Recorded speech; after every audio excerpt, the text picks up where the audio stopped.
बहू के लिए ही सारे नियम क्यों? एक लड़की जब अपने मायके में होती है तो वो आज़ाद परिंदे की तरह होती है। वो अपने माँ बाप के पास घंटों बैठी रहे, अपनी बातें साझा करे या सुबह कितनी भी देर से सोकर उठे, माँ हमेशा यही कहती है, सोने दो मेरी बच्ची को, अभी तो इसके आराम के दिन हैं। वहाँ वो घर की लाडली है, वहाँ उसके लिए कोई नियम कायदे नहीं होते। लेकिन जैसे ही वही लड़की ससुराल आती है, अचानक सब कुछ बदल जाता है। जिस बेटी को मायके में आराम की जरूरत थी, उसी बहू को ससुराल में काम की मशीन समझ लिया जाता है। अजीब विडंबना है ना? अगर घर की बेटी सुबह देर तक सोए तो कहा जाता है कि थकी होगी, पर वही बहू अगर सुबह 5 मिनट भी लेट हो जाए तो पूरे घर में फुसफुसाहट शुरू हो जाती है। उसे सीधा कामचोर और बेशर्म कह दिया जाता है।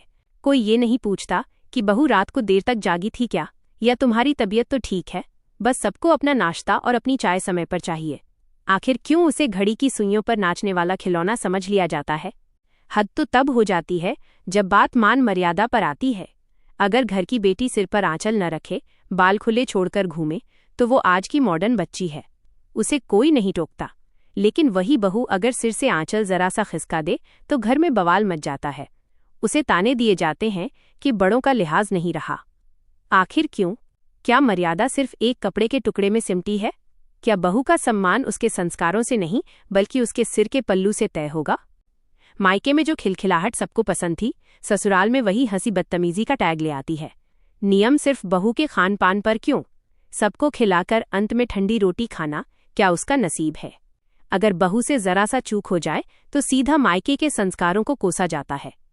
ससुराल में बहू का हंसना, बोलना, उठना बैठना, हर चीज किसी न किसी नियम के घेरे में क्यों होती है?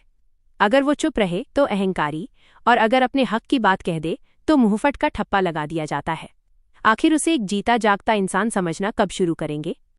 क्यों उसे हर वक्त ये एहसास दिलाया जाता है कि ये घर उसका नहीं है, जबकि वो अपना पूरा जीवन इसी घर की सेवा में लगा देती है? याद रखिए, जिस घर में बहू की आंखों में आंसू और दिल में घुटन होती है, वहां कभी खुशहाली नहीं आती। बहू भी किसी की जान है, किसी के जिगर का टुकड़ा है। उसे घर की मशीन नहीं, घर की इज्जत मानकर देखिए। उसे भी थोड़े प्यार और थोड़े खुले आसमान की जरूरत है।